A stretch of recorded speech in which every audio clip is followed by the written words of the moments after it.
राहुरीची पोटनिवडणूक बिनविरोध होईल की कुणीतरी पियादा निवडणुकीत उतरवला जाईल? चर्चा सांगतात प्राजक्त तनपुरे ही निवडणूक लढवतील. एकीकडून म्हटलं जातंय की ही निवडणूक बिनविरोध होऊन देण्यात शहाणपण आहे. 1 वर्षांचा कालावधी झाला असेल की शिवाजी कर्डिले हे विधानसभेवर निवडून आले. प्रश्न तयार झाला, शिवाजी कर्डिलेंनी वर्षभरात काय केलं?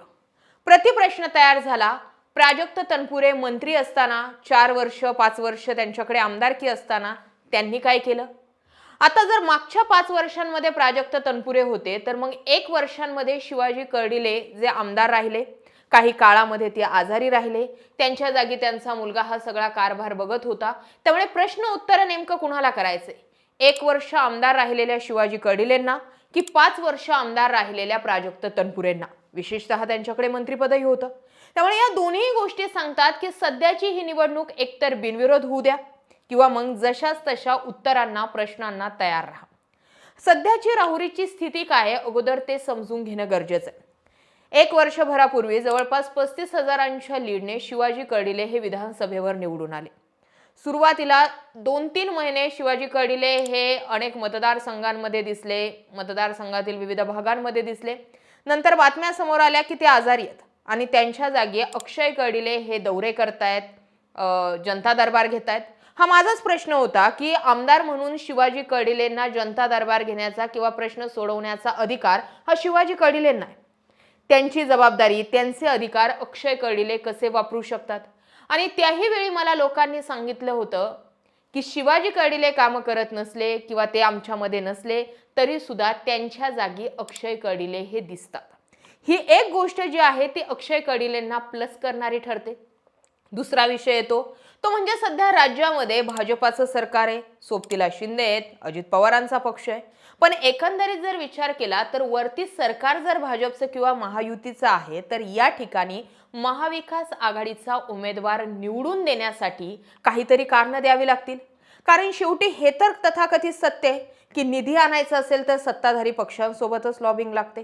विचार करा, महाविकास आघाडीचे नेते एवढ्या मोठ्या नगर परिषदांच्या निवडणुका झाल्या, महानगरपालिकांच्या निवडणुका लागल्यात, तुम्हाला कुठे दिसले का हो? शरद पवार दिसले, कुठे सुप्रिया सुळे दिसले, कुठे जयंत पाटील दिसले? सगळे नेते अस्वस्थ आहे. म्हणजे राष्ट्रवादीच्या वरच्या पक्षातील फळी ही अस्वस्थ आहे.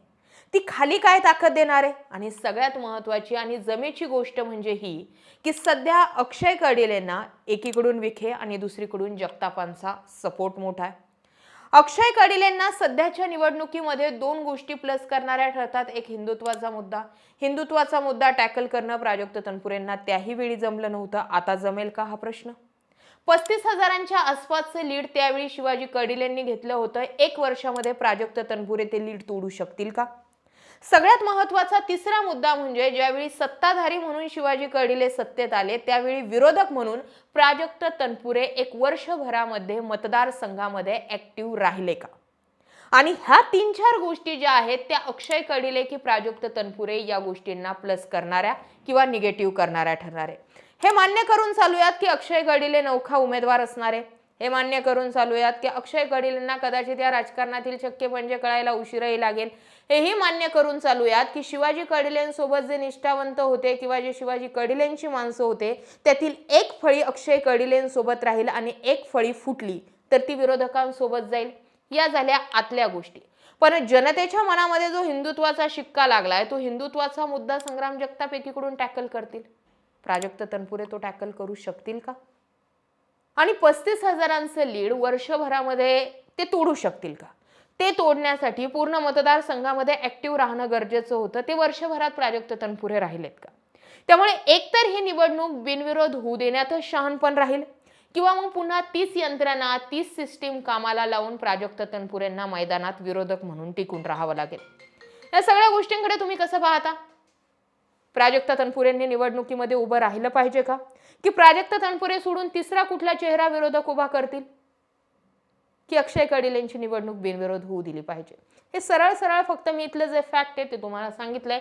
याबाबत तुमचं काय मत आहे मला कमेंट सेक्शनमध्ये जरूर कळवा. व्हिडिओ आवडला असेल तर शेअर करा. अक्षय कर्डिले की प्राजक्त तनपुरे हेही सांगा. त्यावरच आधारित पुढचा व्हिडिओ येईल. जय महाराष्ट्र.